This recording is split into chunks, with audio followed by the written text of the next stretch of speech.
Hey dudes, welcome to Splat from the Past, the only 80s themed horror and sci-fi show where things can get totally radical. Now today, I will be interviewing a podcaster, and he does work at conventions and everything. His name is Eduardo Soliz. About a month or so ago, I was on YouTube and I saw this video of this podcast that he did called Con Talk. I think it's still on. It's still going on. I don't know. This was about 3 years ago. These episodes were, and I'm going to interview him today and find out what he's all about. The work he's done at conventions and his hobby, work, all that stuff. And so, yeah, there's really nothing to say other than he's a convention goer, and he works at conventions and everything. And he's a pop culture nerd like I am and stuff. So I'm going to find out more about him today. So here is my interview with Eduardo Soliz. Hi, Eduardo. Hey, Tommy. Hey, how you doing? Doing good. Good. Thank you for taking the time today. Oh, thanks for having me. My pleasure. So, what do you do for a living, and how did you get involved in the con circuit? Well, I'm an IT guy. Done a little of this, a little of that, software development, technical support, which is kind of where I'm at right now. Mm-hmm. And the first con I've ever went to, I don't even remember the name of it. It was up in Dallas. I was living up there with a cousin looking for work at the time. This was probably, 15 years ago. Been a while. And there's a gentleman by the name of Scott Kurtz who does a comic called PvP, Player versus Player, about gaming culture and that kind of stuff. And he was going to be at a convention in the neighborhood because back then he lived in the Dallas area. Mm-hmm. So I learned about this. I was like, oh, cool, this sounds like fun. Let me go to this convention and, get an autograph from this guy, maybe buy a book or whatnot. Mm-hmm. Probably, it was a small thing, probably about a few hundred people. And I went, and it was neat, and got the guy's autograph and bought a book and, shook his hand and talked for a bit, and that was it. And I didn't really go back to it until I went to San Antonio, and I found out about a local anime convention called San Japan. Mm-hmm. And the show was in its first year. I didn't know at the time, but it was the first year they had it. And I said, that sounds like fun. I'm kind of into anime. I remember renting VHS tapes back in the day from, Blockbuster. And so I went to the show, Mm-hmm. just for giggles. I didn't really know a whole lot about it. Mm-hmm. I couldn't even tell you how I heard about it, to be honest. But it's like, let me go on Friday, check it out. I went, said, okay, well, this is a neat thing. And so that was the first one that kind of caught my attention. Mm-hmm. Were you always into pop culture and fantasy and sci-fi and comic books as a kid? I would say yes, because, in going through the previous episodes of the show, I'm noticing a bit of an 80s vibe, which I'm totally down with. I'm a child of the 80s myself. Mm-hmm. I grew up with, Buck Rogers and the original Battlestar Galactica, and watching Doctor Who on PBS. And so, yeah, big fan of, sci-fi, Knight Rider. I grew up with all that stuff. Read, Lord of the Rings in high school. So, yeah, sci-fi, fantasy, anime, it's kind of always been my thing. Mm-hmm. Of all of that, though, what were you into the very most? I would probably have to say science fiction. Mm-hmm. I was a little bit of a weird kid because I was probably the only person really into that stuff. And if you grew up in the 80s, that wasn't exactly the easiest time to be a nerd. And so, I'd say I was a big sci-fi fan. Read a lot of Isaac Asimov as well. Yeah, it wasn't the easiest time to be a nerd, but it's and looking back, it's probably also the coolest. Well, it's funny, Tommy, because when they started bringing back all the stuff, that we grew up with, they brought back Battlestar Galactica, they brought back Doctor Who, rebooted it. Mm-hmm. Everybody loves it now. It's almost like you feel redeemed. Like, see, I told you back then this stuff was cool. You didn't listen to me, and now, everybody loves it, and so yeah. You feel a little redeemed, or excited. I know, exactly. Back then, nerd was considered such a derogatory term, and now it's not. Yeah, the times have definitely changed for the better, I'd say. Well, it's not completely, but in terms of being a nerd, yes, I have to agree. Mm-hmm. So this was over 15 years ago you went to your first con. Yeah, up and down. Couldn't even remember it. Didn't go to another one until... This is where the story gets a little weird. So I go to the convention, right, in San Antonio. I go to the first... I go to San Japan. Mm-hmm. And so back then, there was a comic strip. There was an anime-inspired comic strip that was in the San Antonio paper. It was called My Cage. And, I read it regularly. And, I'm definitely going to date myself here. This was back in the days of MySpace. And so the people in the comic strip had a MySpace, that did the comic strip had a MySpace page, and they decided to have a contest. Mm-hmm. Hey, we're going to do a writing contest and an art contest, for the comic strip. And if you win this contest, your prize is going to be we'll draw a character based on you and put it in the comic strip. Mm-hmm. And I like to write. It seemed like a neat thing. So it's like, let me give this a shot. Let me go ahead and let me write something and send it to them and, see if they like it and see what happens. Right. Well, as it happens, all three of the winners were in the San Antonio area. Mm-hmm. I ended up winning the writing contest. A gentleman by the friend of Chris Holm ended up winning the art contest, and they gave a consolation prize to a third person, a young gal that made a cake and decorated it like one of the characters. So we were all in San Antonio, and once again, this is the MySpace day, so I actually pinged Chris and said, hey, there's this other convention called MizooieCon coming up in a couple weeks. Are you going to be there? I said, yeah, I'm going to be there. I said, hey, let's meet up and hang out and stuff. And so I go to MizooieCon, and I meet him, and we're about the same age, so we become pretty fast friends, and that kind of, through him, I kind of got roped into the local kind of nerd scene here in San Antonio, because he was involved with San Japan in doing artwork for their T-shirts and things of that nature.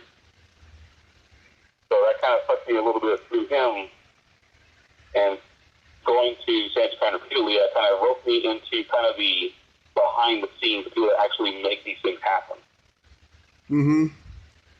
And I was starting podcasting at the time myself. I had a solo podcast that I call 300 Seconds, because I'm a fan of things that are brief. I don't like, if I can't make my point in 5 minutes, then I'm not even going to bother. So that was my thing, 300 seconds from the substance. Like, you know what, Chris?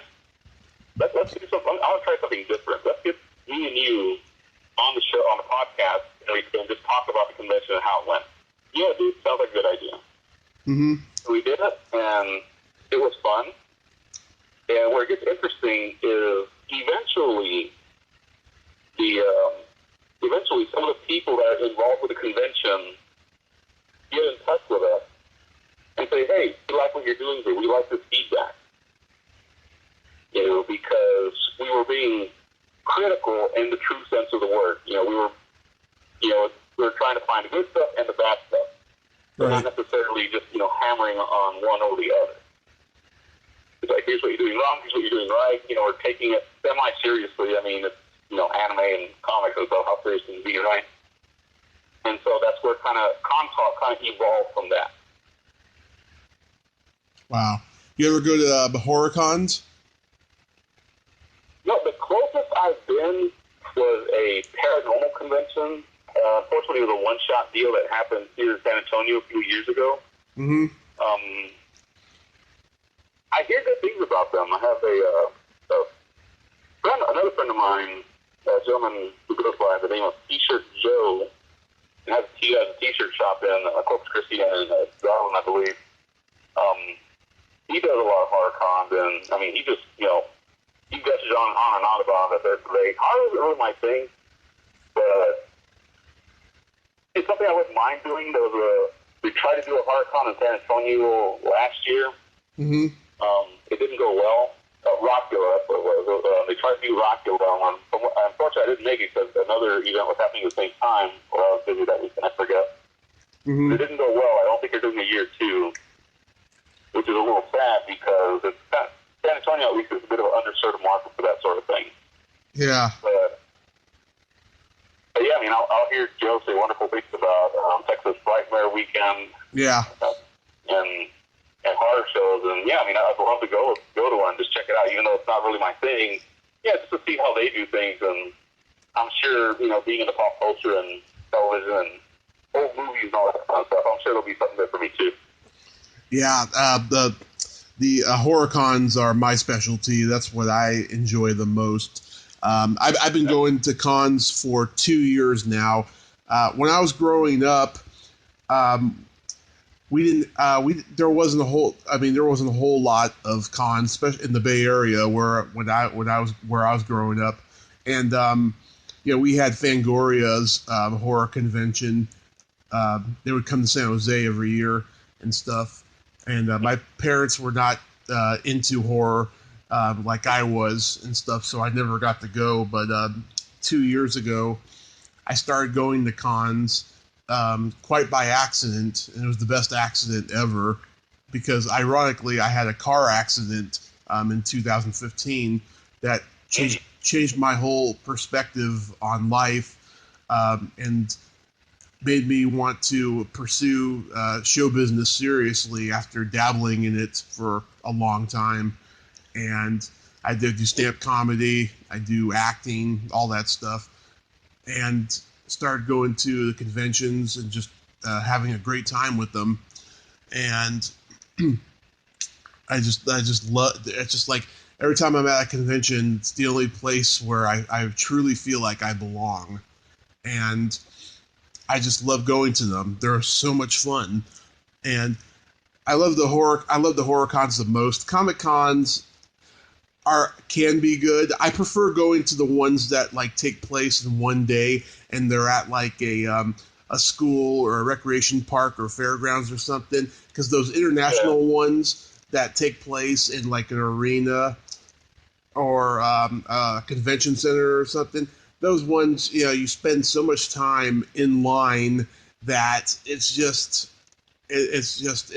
not even worth it, and you don't get to talk to the celebrity for that long period of time and everything.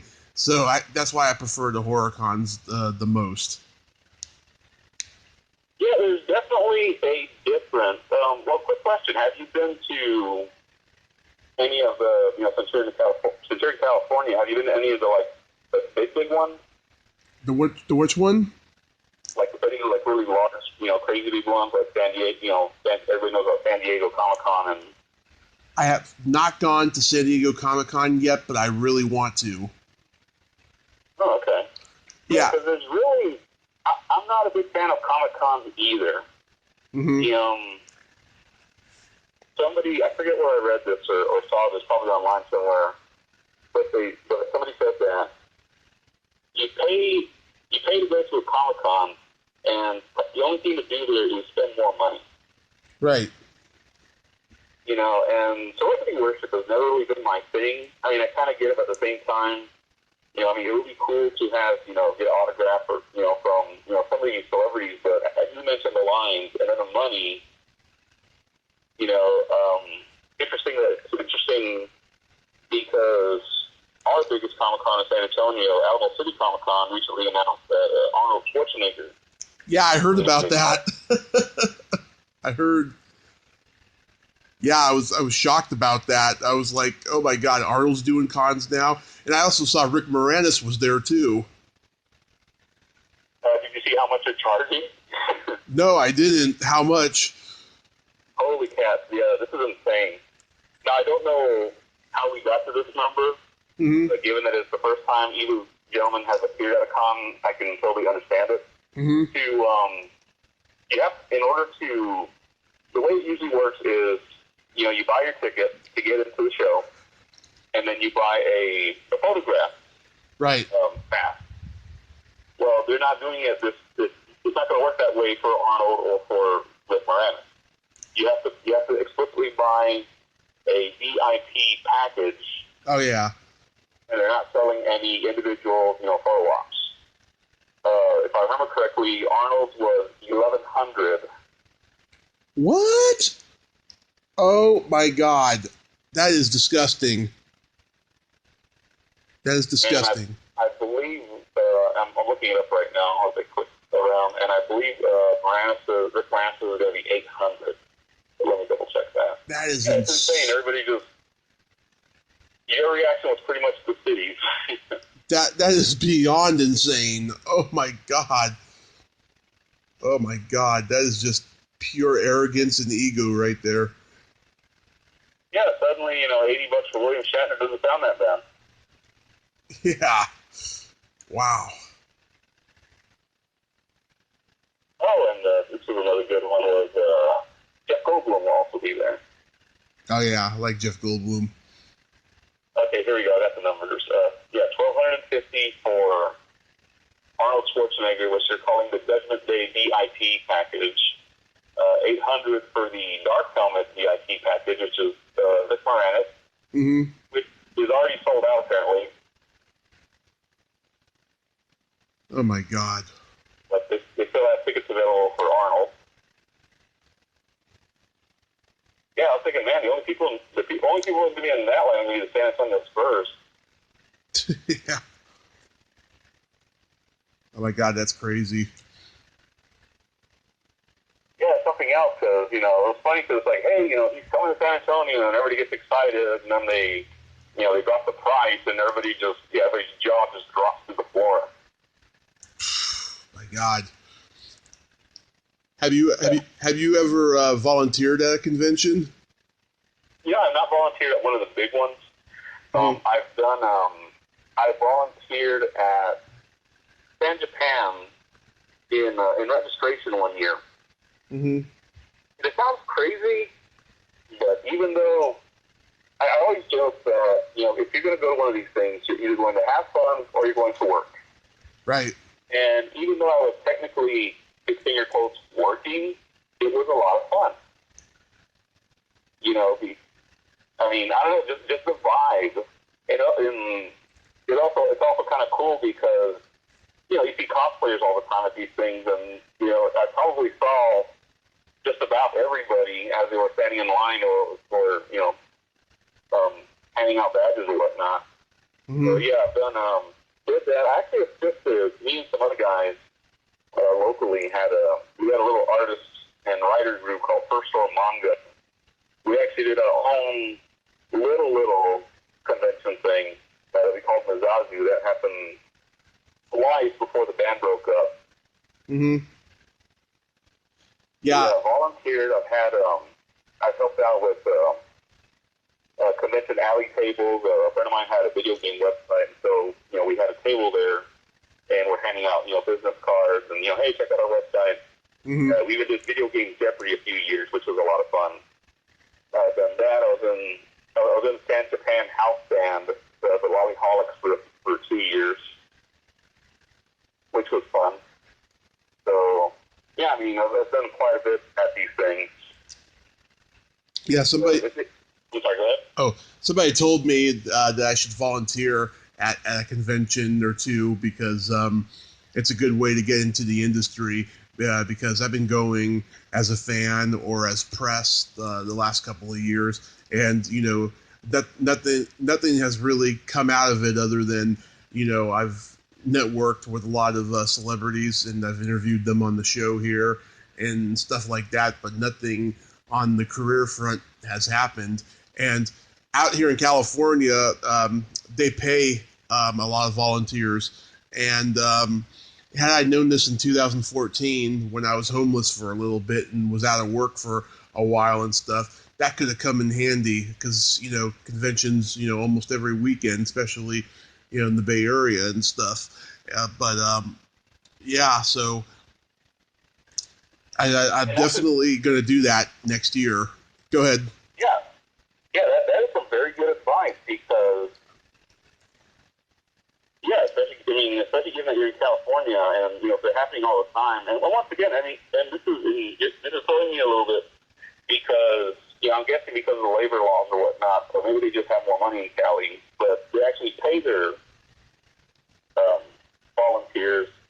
Mm-hmm. In Texas, at least, most of the ones that I've been involved with, you don't get paid. It's really for love of the game. Right. But it's a good opportunity, to meet folks behind the scenes, and I've had friends that, have occasionally, rubbed shoulders with, some, famous folks, just for helping out. So, mm-hmm. And it's also a lot of fun. I would definitely pursue that. Yeah, absolutely. And one thing I've researched, it seems to me that cons, back in the day, used to be run by either sci-fi or horror magazine companies or comic book companies. But since this oversaturation phenomenon has happened, it seems like every con now is being put on by a rich person who is trying to make profit. And, with all these ridiculous prices of autographs and everything, it seems more like, cons now are all about business and not about fandom. Yeah, I would kind of agree with the sentiment, especially where the Comic-Cons are concerned. Interestingly enough, most of the ones here in Texas tend to be non-profit. Mm-hmm. It's for love of the game. They're putting it on because, they love, pop culture, getting people together, doing these things. I don't know.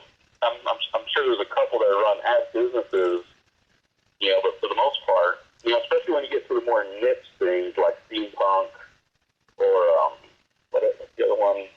Well, these are fizzling out, but the BronyCons and also the furry conventions, tend to be, non-profit. Mm-hmm. And so I'm wondering if that's more of a California phenomenon, but I can definitely see that where the Comic-Cons are concerned. Yeah, definitely. It's a Comic-Con thing. I just refer to them as autograph cons myself. Mm-hmm. Yeah, it's definitely a Comic-Con thing. For horror, it seems that way too, but horror is definitely a fan thing, but the Comic-Con thing is just insane. I went to, we had this first ever Comic-Con that's actually traveling around. They're actually coming to Texas. Or wait, I think they did already. It was called Fandemic Comic-Con, and they did one in Sacramento back in June. And the prices there were insane. They had VIP packages for certain people and stuff. And there wasn't a whole lot of time with celebrities, but you spent like up to 90 minutes in line sometimes. And yeah, that kind of stuff I'm just not a big fan of, and I rarely ever go to those ones. But I had to because I wanted to meet Robert Englund and Bruce Campbell, and they rarely ever do horror cons in California. So, yeah. Okay. Yeah, that was just 2 weekends ago. Pandemic Comic-Con was in Houston on the weekend of the 14th. So, yeah, it was just 2 weekends ago. Yeah. They were in the neighborhood in Texas. Yeah. I mean, I had a good time, but it was just really exhausting. Standing for that long period of time. I got metal in my leg from my car accident, and it's just not a good thing for me. And then, so yeah, I try to go to those small ones if I do go to a Comic-Con, though. Have you hosted any panels? I'm sorry, can you repeat that? Have you hosted any panels? Oh yeah, quite a bit. That's actually kind of become my thing now. Mm-hmm. I've done probably for at least the last 4 or 5 years, I've been doing a number of panels at quite a few of these Texas cons, San Japan, Palooza over in Houston. I'll do some of these. I did a Brony. Yeah, I did a Equestria up in Houston. That was a Brony con that is no longer in business. I had a weird thing. I had this weird. I used to get press passes myself as well, and I had this weird suspicion that if a con gave me a press pass, it meant they were going out of business. Because I had like 3 cons where they gave me a press pass, and that was the last time the show existed. Mm-hmm. And so, the folks that run San Japan were like, hey, you need to ask for, press passes because, we like what you do. And I was kind of like, I don't know, guys, I kind of want y'all to stay in business. I know they really, want to test that theory out. But, I get press passes, they're still business, so that kind of pops that bubble. But yeah, going back to the panel thing, I do them all the time. I also write and self-publish my own short stories. So I do a panel called How to Self-Publish eBooks. Mm-hmm. Then that one, I did try one out called How to Really Basic Audio Recording. Mm-hmm. And I'm talking about like Guitar Hero mics, downloading Audacity, that kind of stuff. Which for starting off will actually work out pretty well. And let's see what else. My bread and butter. At the risk of getting weird, my bread and butter is Furry 101. Uh-huh. I'm a part of that club, and so there are actual scientists, social scientists, studying the furries, and, they got data that, confirms and, a few of these, things that you hear about furries, and so, it's like, okay, well, I got tired of hearing other furries playing defense. Like something happens, the head of the furry convention goes on camera and is like, oh, well, we're not this, we're not that. And of course, when you say that, when you insist that you're not something, the first reaction that people are going to have in their minds is like, oh, really? Yeah.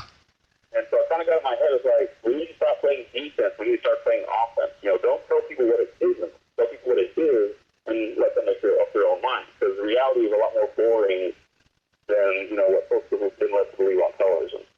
Right. But it's something I like to do.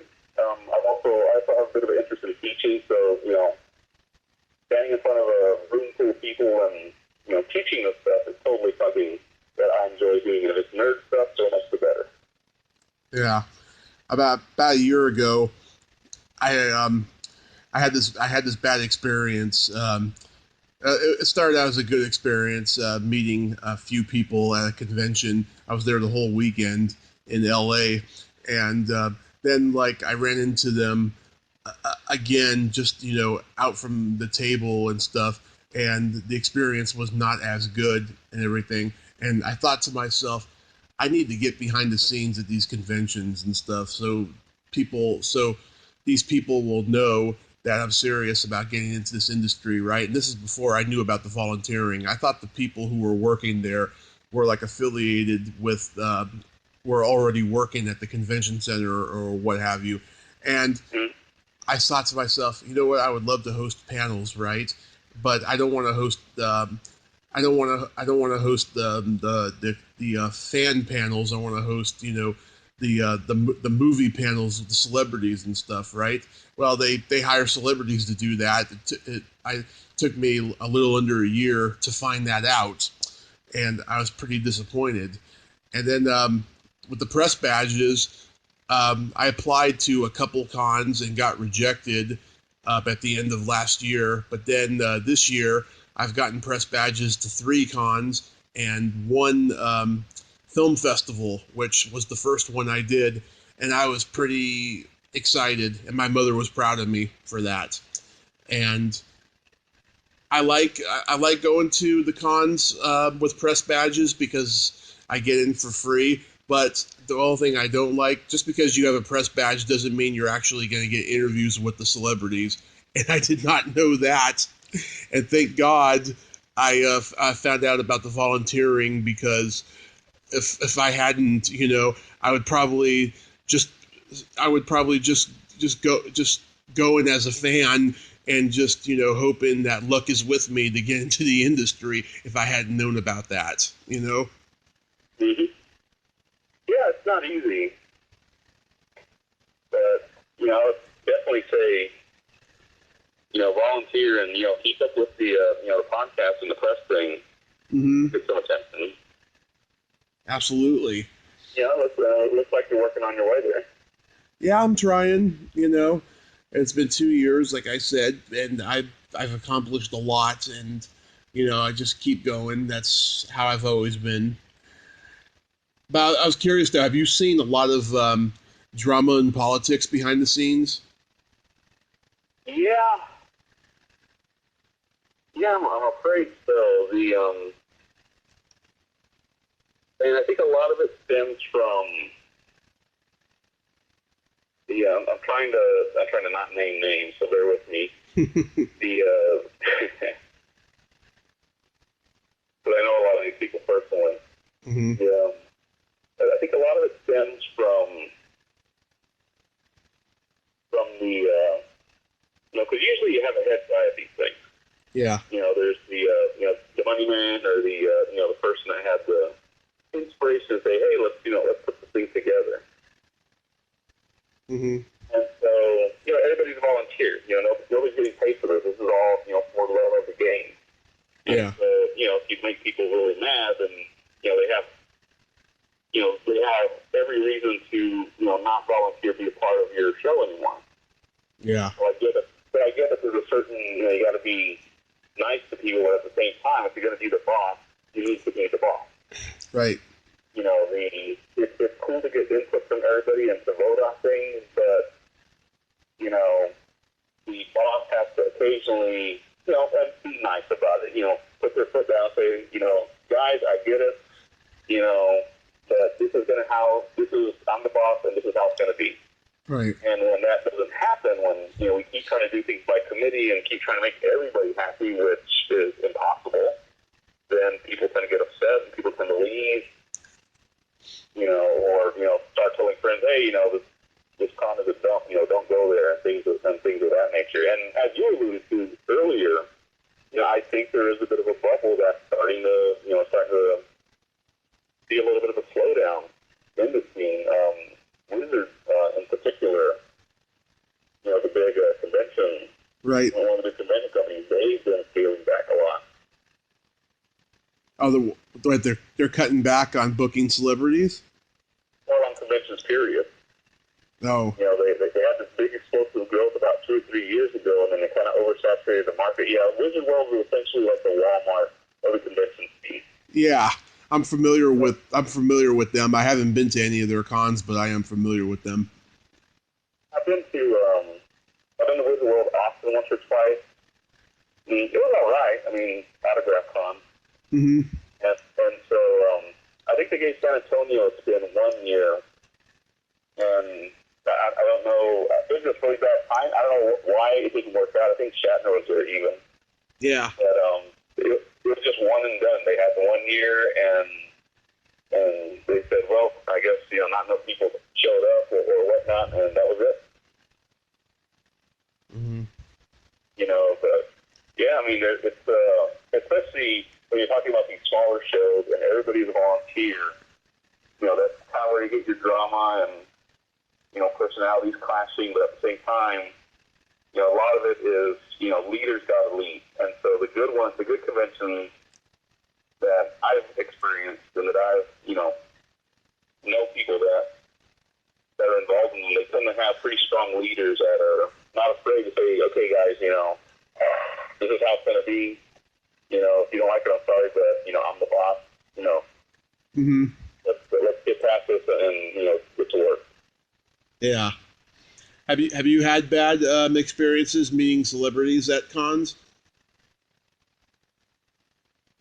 It's hard to say. I'm going to say no off the top of my head because, like I said, the celebrity thing kind of isn't a big deal for me. I've had a weird experience or two mm-hmm. at Alamo City Comic Con. I think it was 2 years ago. I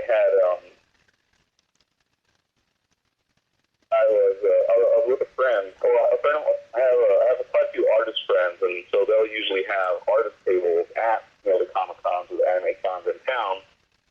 it's funny because I'll go to the Comic-Con to see them, not necessarily the celebrity, though. Go say hi to all my friends. So I go visit one friend's stable, Gary, I believe, Gary Hamarillo. He's a local artist. And we're good friends, and so I'm good friends with his sister, too. I was like, hey, I want to go have a cigarette. Come walk with me. I say. Mm-hmm. So, and we haven't seen each other in a while, so, and I don't smoke, but, conversation's always nice. So we go out to the loading dock where you can smoke. So she could have her cigarette. We're just getting caught up and just chit-chatting. And we saw a group of the celebrities. I distinctly remember Nichelle Nichols. Yeah. You were from Star Trek within the group. Mm-hmm. And I don't want to be that guy, you know what I mean? I don't want a fanboy. Oh my God, I love you, you're awesome. I don't want to be that guy. So, I kind of just, looked their way and, did a little wave. And I was content with that. Right. And so we're still out there just yelling out on the loading dock. And Ernie Hudson was also one of the guests at this convention. Yeah. And so the door opens up, and we see Ernie Hudson come out off the loading dock, with his phone. He's talking to somebody on the phone, and he's walking, he's like, like he's in a hurry to get somewhere. Mm-hmm. And he keeps walking, and he hops off the loading dock, and just takes off. Jogging like he was trying to catch a cab or something. Mm-hmm. And I looked at my friend and we're kind of like, okay, that was weird. And then a minute later, a volunteer from the convention pops her head out the door and said, hey, has Ernie Hudson been around here? I said, yeah, he just took off that way like he's trying to catch a cab. You might be able to catch him. Well, that was weird. Yeah, that is pretty weird. I've had mostly good experiences, but like I said, just a couple of weird, awkward ones and stuff. I'll tell you, I'll tell you, there's certain celebrities, they have like a photo only option at their table, where they charge you for a photo, and that's fine. I had no problem with that, right? But this is what I have a problem with, and I had this past summer with Holly Marie Combs when I was at Fandemic Comic-Con. When you get an autograph, you get to talk, to have a little conversation with them. You get more time with them and everything, right? However, I think that when you get the photo only option, that person should at least shake your hand and say, hi, how are you? Where are you from? Really quickly, and then take the picture, and then that's that. And Holly Marie Combs, when I met her, didn't even do that, and I thought that was a little messed up.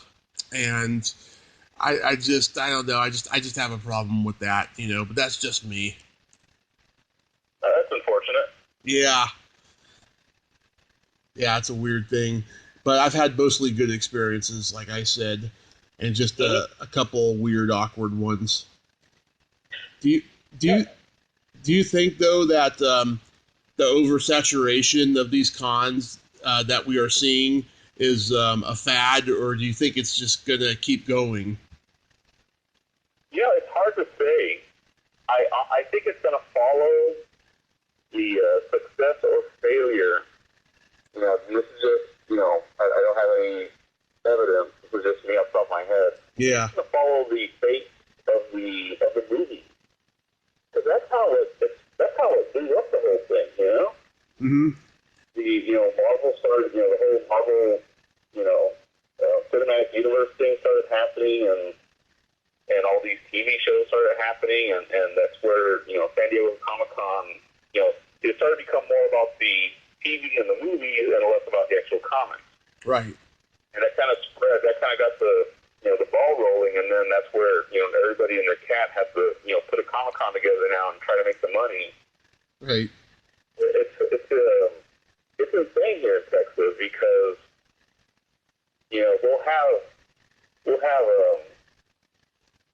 there will be Comic-Cons like in really small towns here in Texas. It's pretty nuts. Like Victoria, Texas, population 60,000. They had a Comic-Con.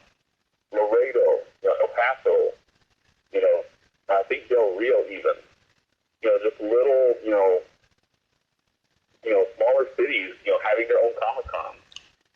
Now, don't get me wrong, they're not going to have, like a super big guest or anything, but they'll get some, like, they may have, some Power Rangers or Corpus Christi Comic Con had John Wesley Shipp, a gentleman that played the Flash in the 90s adaptation, and, he's the Flash now, or the old Flash, I should say.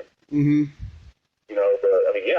Certainly here in Texas, it's all over the place, but at the same time, a lot of these are kind of starting to fizzle out, too, so I think that if the superhero fad, I guess, kind of starts dying out in the movies, and also, once people finally get tired of, all the TV shows with the DC heroes, once that starts fading out, I think that's when we'll finally kind of start seeing the downturn.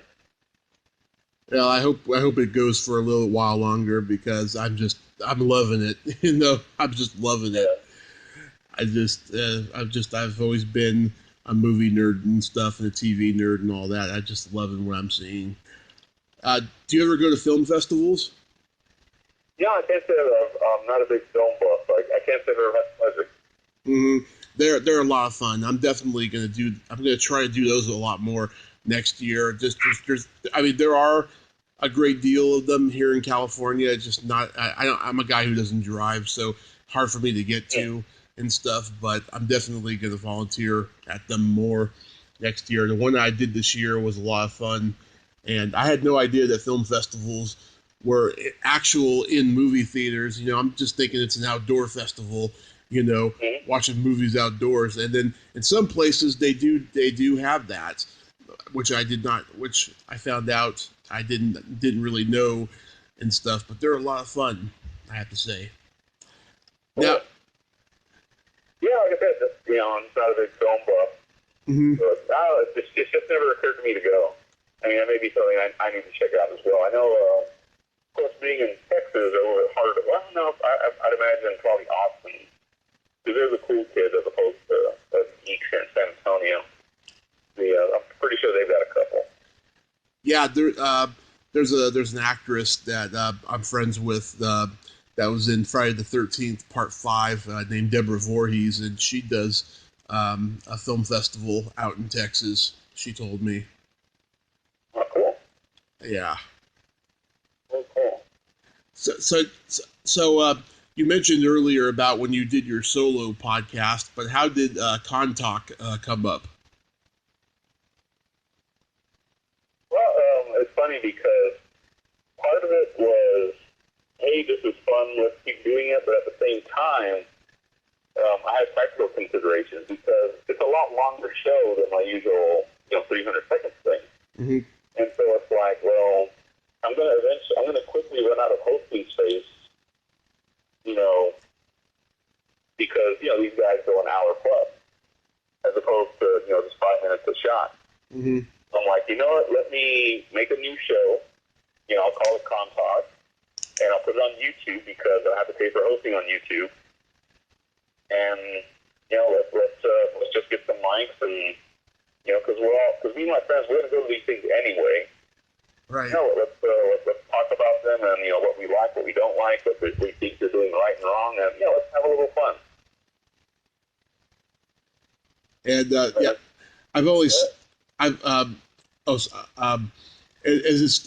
are you still doing it? I'm trying. Life's kind of gotten in the way, particularly work-wise, so I haven't been able to have as much fun as in years past. I've missed a lot of shows this year. I'm really going to do Comic-Palooza again. That's the Comic-Con. That's one of the few. Comic-Palooza in Houston is probably the only Comic-Con I really like. Because they actually have a lot of other things to do. They actually want, fan panels. And even like the guys at NASA will go out there and set up a little display with the Mars lander and all that neat stuff. Or I think they even have like a makers, fair. People bring 3D printers and make neat things. Yeah. But yeah, I mean once life gets a a little more stabilized, and yeah, I mean, I definitely want to go out and, you know, have more fun and do more shows, but, you know, it's kind of keeping me in the pants right now, so unfortunately, that's kind of put the kibosh on a lot of fun stuff that I've been wanting to do. Yeah. Yeah, because the episodes I've listened to are like 3 years old and stuff, and I was just wondering, you know, if you were doing any more. How do you record the show? Well, I'm kind of lucky because since it's all friends, it's all locals, I'll literally invite everybody will come over to my house. I'll have the mixer and some microphones set up at the dinner table, and we'll just sit down and I'll use my laptop to record, and we'll just, you know, start drawing. I'll have an outline of, you know, okay, guys, this is what we're going to talk about. But, you know, as I'm sure you're aware, when you get nerds talking, you know, the topics tend to kind of just go out in left field, or, you know, weird stuff happens occasionally at these things. Right. And so, you know, I have an outline, but I'm not married to it. And so it's like, you know, let's just talk about whatever. Yeah.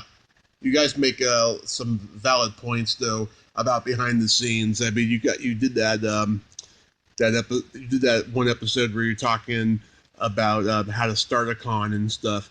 And wow, I wasn't aware of just how thought out cons have to be and stuff. I mean, I knew I kind of knew it had to be, but not on that level and stuff. But it was a real eye opener, I have to say. Yeah, it's a lot of effort, and the gentleman I was probably speaking with was Dave Hankin. He's the gentleman he's the chairman of San Japan, which is our largest anime convention in South Texas. Mm-hmm. The attendance this past year was 18,540. Actually did a show on that one. If you go to the playlist, they're going to be at the, and I probably did this wrong, but the new episodes are all the way at the bottom. So if you want to hear the new stuff, keep scrolling. Yeah. But yeah, I mean, it's a lot of work, and the numbers have probably gone higher from, you know, that show, because, you know, the big thing is going to be money. Mm-hmm. I think back then he said if you wanted to do like a 3-day show, I think the number he threw out was like you need at least, you know, $20,000. Wow, 20,000. Yeah, the money is insane, because like they went from a little hotel on the Riverwalk, you know, 11 years ago. Mm-hmm. They moved, and they were there for, I believe, 3 years. And then they moved to a downtown hotel, the Marriott River Center. Mm-hmm. They were there for 2 or 3 years, outgrew that, and ended up going to the convention center, which is where they're at now. And even then, they're not there.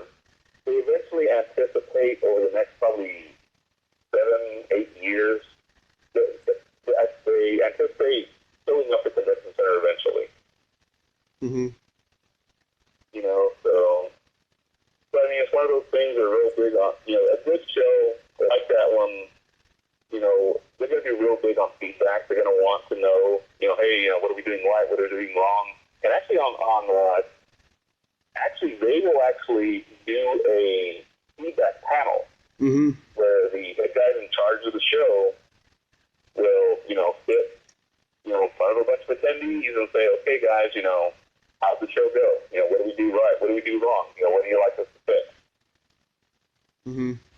And so, you know, a good show will, you know, take feedback, good and bad, and, you know, make an effort to fix things.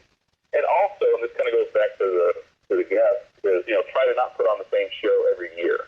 Yeah. Because I've seen a few where it tends to happen when a convention is the only game in town. Mm-hmm. They tend to stagnate. It's like, okay, well, you know, everybody's going to keep coming because, you know, we're the only game in town, so let's not put too much effort into it. And, you know, it becomes the same show every year, and people get tired of going through the same show every year, and then attendance drops off. I mean, I know there's one in Corpus right now. Realm's not happening this weekend. That they're kind of hurting right now. So time will tell if they'll be able to turn the ship around. Yeah. Go ahead. Oh, sorry. Like I said, they started out at a hotel. They moved on to the convention center down in Corpus Christi, peaked, and now they're back in a hotel. Mm-hmm. So I'm not sure how that story's going to end. Yeah. The horror con I go to every year in LA that I just love is called Monster Palooza, and they every year there'll be at least two people that they've had there in the previous year or so, because they do two a year, one in the spring and one in the fall, and they'll have maybe two people that they had previously at like, either one each year. I didn't get to go to either this year, unfortunately, but back in April they had about, I would say, because they have probably about 40 or 50 celebrities at the con every year. I would say maybe about 25 out of 50 celebrities they had has been there the last couple of years at both. And even though I'd met a lot of them and stuff, and there was a lot of them I hadn't yet, and when I was supposed to go, I was looking forward to it and everything.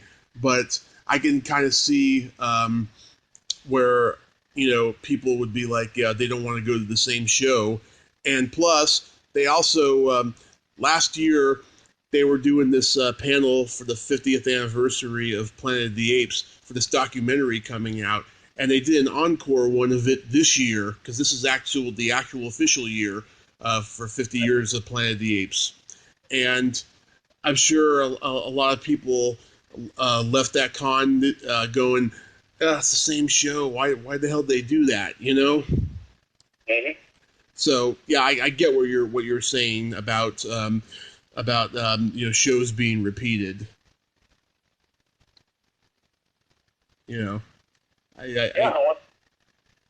Once again, the good ones will try to avoid that.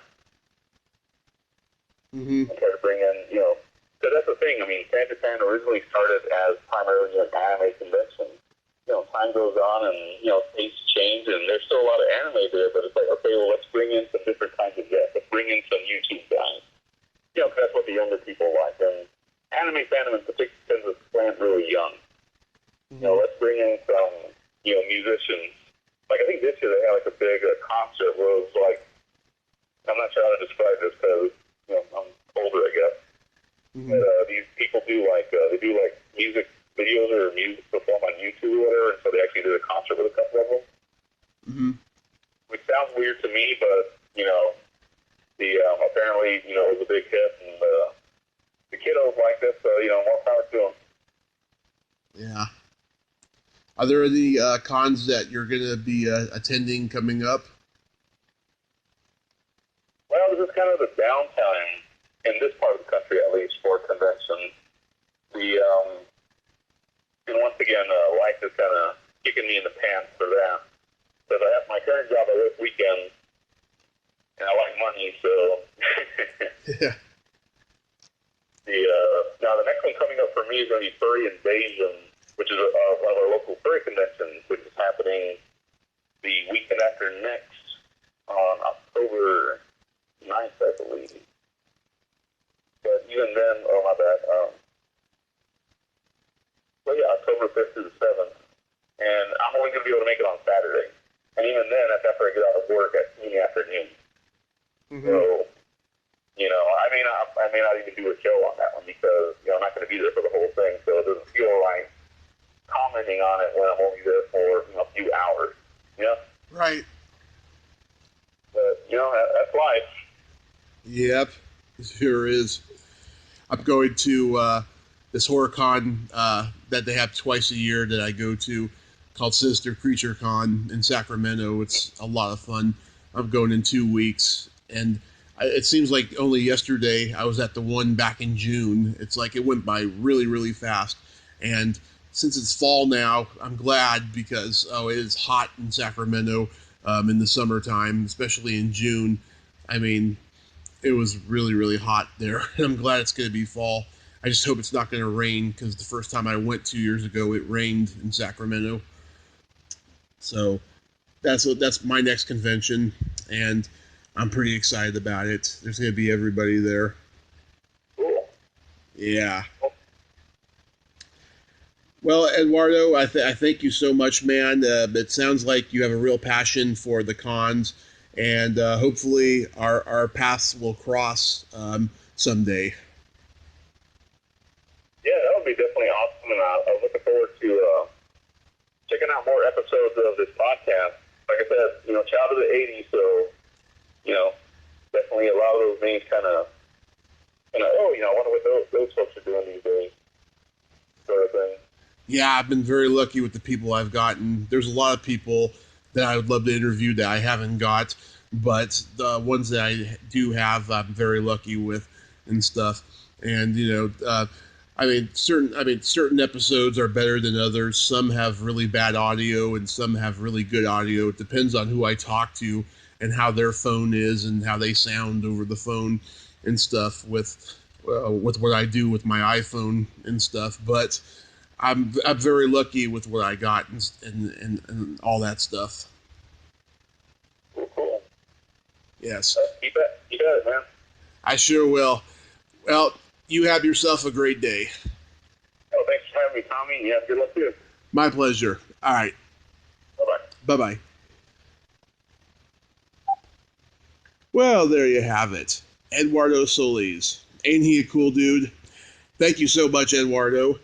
Like I said, you sound very passionate about the cons and everything, and hopefully we'll meet someday and all that stuff. And just keep doing what you do, because cons are a lot of fun.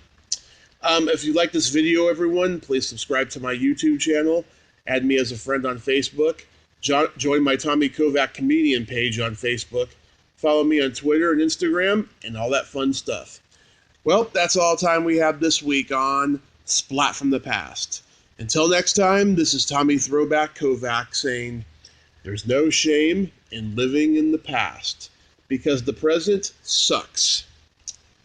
Later, dudes.